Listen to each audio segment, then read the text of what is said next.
Right now, as you sit in your living room, there is a very real chance that a hidden sensor embedded in your wall is measuring your heartbeat. It is tracking the way your pupils dilate when you argue with your partner. It knows when you are stressed before you even admit it to yourself. And somewhere, on a server you will never see, that information is being turned into profit. Welcome back to the channel. Before we go any further, I want you to hit that subscribe button right now, because what you are about to learn will change the way you look at your own home forever. This is not science fiction. This is happening today, inside smart homes that were marketed to you as comfortable, caring, and safe. We call them smart homes because they promise convenience. Lights that dim when you relax, thermostats that adjust to your mood, speakers that seem to know exactly what song you need. But behind that friendly interface sits a new generation of biometric sensors capable of detecting heart rate variability and micro-expressions through walls and furniture. These systems do not just respond to your voice anymore, they read your body.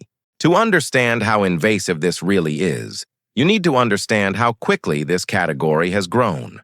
A decade ago, sensors like this existed only in hospital research labs, wired directly to a patient under close supervision. Today, similar sensing capability is packed into a device the size of a smoke detector and sold for less than $100. What used to require consent forms and medical ethics boards now ships quietly in a cardboard box with a friendly setup app. The technology behind this is called remote photoplethysmography, combined with radar-based motion sensing. In simple terms, tiny fluctuations in radio waves bouncing off your skin can reveal your pulse without ever touching you. Some systems can detect breathing patterns, blood pressure changes, and even early signs of anxiety from across a room. Companies market this as wellness technology, but the underlying capability is far more invasive than most consumers realize. Some of the newest generation sensors go even further than pulse and breathing. Millimeter wave radar, the same category of technology used in automotive collision detection, can now map subtle muscle tension in your shoulders and face from several meters away. Combined with ambient microphones capable of detecting vocal stress patterns, a single smart hub can cross-reference 3 or 4 biometric signals at once. The result is not a guess about your emotional state. It is a statistically confident classification, updated every few seconds. Here is where it gets uncomfortable. Emotion-sensing algorithms do not just observe your state. They interpret it, categorize it, and store it. A moment of frustration during a phone call becomes a data point. A spike in stress while reading your bank statement becomes another. Over months and years, these systems build a psychological profile of you that is more detailed than anything a therapist could compile in a lifetime of sessions. And unlike a therapist, this profile is never protected by anything resembling doctor-patient confidentiality. There is no legal obligation for a smart home company to keep your emotional history private the way a licensed professional would. In many jurisdictions, biometric emotion data sits in a regulatory gray zone, treated more like ordinary app analytics than sensitive health information.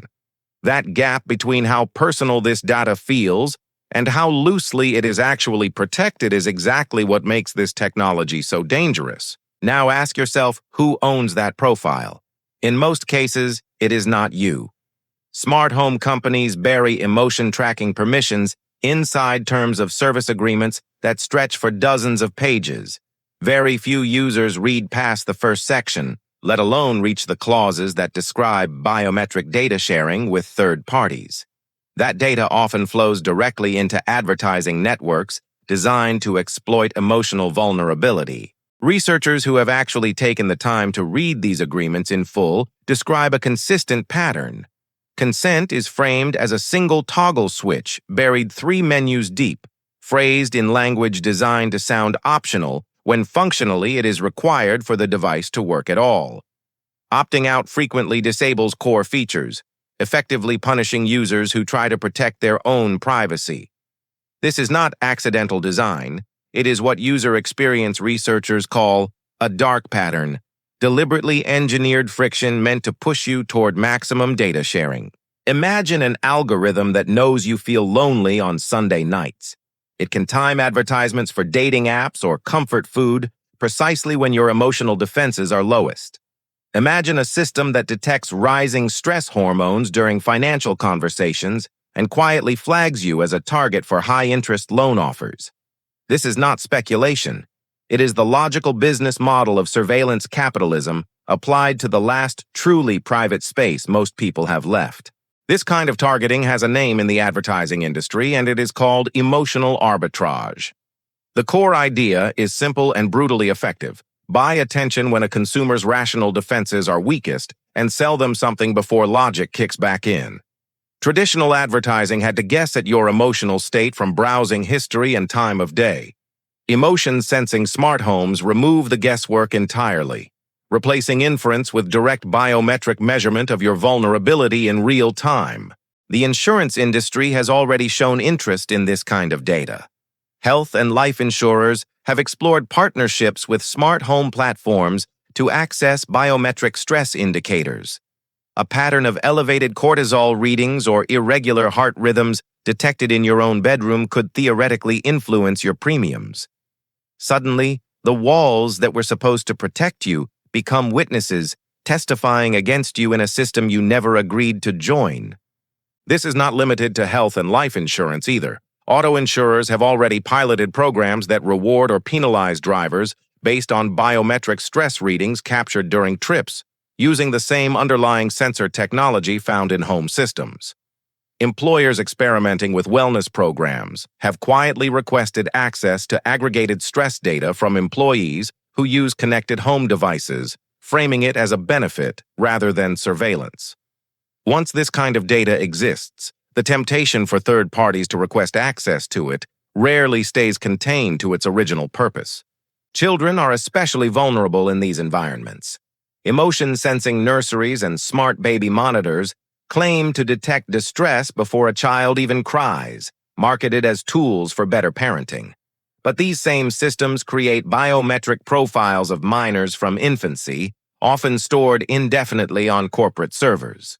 Few regulations currently exist to protect that data, leaving an entire generation exposed before they can even consent. Think about what that actually means over a lifetime. A child whose earliest emotional reactions were logged, categorized, and potentially monetized before they could speak in full sentences. That data does not simply disappear when the child grows up and switches devices. It can persist in training datasets used to build the next generation of emotion recognition algorithms, meaning a person's most private infant reactions could shape commercial AI systems for decades without their knowledge or consent.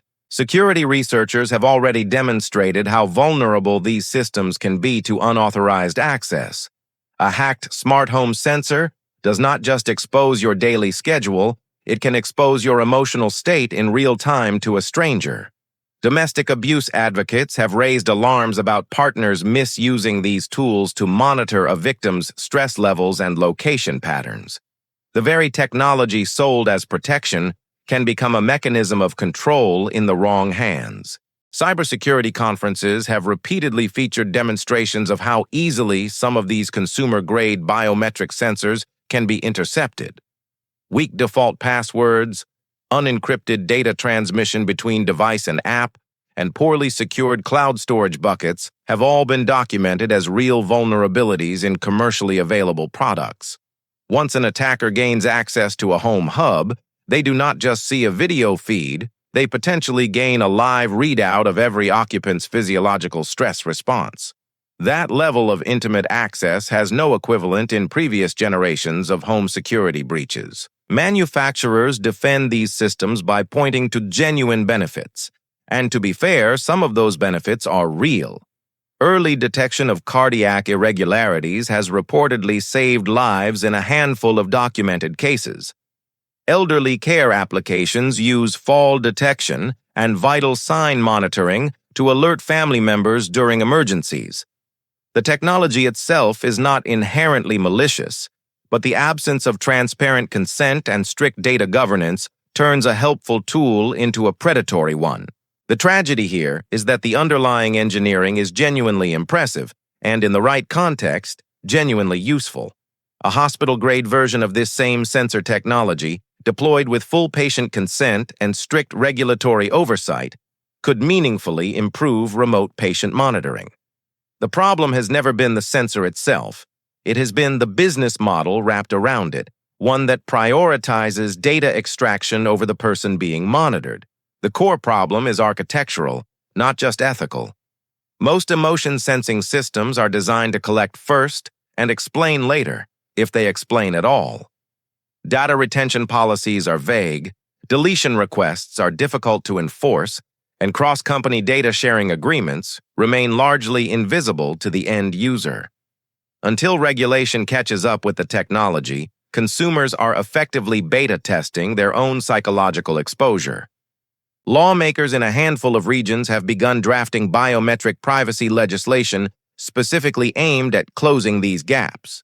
Some proposals would classify emotional state data with the same legal protections currently given to fingerprints and facial recognition scans. But legislative timelines move slowly, often years behind the pace at which these devices are shipping into homes worldwide. In the meantime, the responsibility for protecting this data falls disproportionately on individual consumers who never asked to become the test subjects of an unregulated industry. So what can you actually do about this? Start by auditing every smart device in your home and checking whether biometric or emotion-sensing features are enabled by default. Read privacy policies specifically for phrases like biometric data, third-party sharing, and behavioral analytics. Where possible, choose devices that process data locally on the device itself rather than sending it to the cloud. And most importantly, treat every microphone, camera, and sensor in your home as a potential data collection point, because increasingly, that is exactly what it is. Beyond auditing individual devices, consider segmenting your home network so that smart devices operate on a separate network from your personal computers and phones. This limits how much cross-referencing a compromised device can do with the rest of your digital life.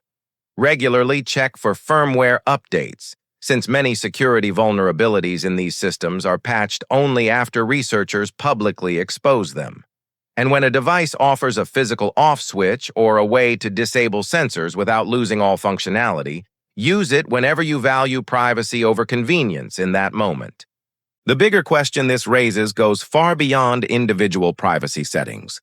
As emotion-sensing AI becomes standard in home automation, we are quietly redefining what privacy even means. A locked door used to be enough to guarantee solitude. Now your own walls may be transmitting your heartbeat to a data center you will never visit and a company you did not choose to trust. This shift did not happen through a single dramatic announcement. It happened gradually, one convenient feature update at a time. Each individual addition, a slightly smarter thermostat here, a more responsive speaker there, seemed harmless in isolation. But stacked together over a decade, these incremental changes have quietly built an infrastructure of constant biometric observation inside the one place humans have always assumed was truly their own. If this video opened your eyes to something you had not considered before, that is exactly why this channel exists. We break down the hidden mechanics of technology that shapes your daily life, without the marketing spin. Subscribe if you want to stay ahead of these shifts before they become mainstream news. And leave a comment telling us which room in your house you would check first, because I guarantee this conversation is not over.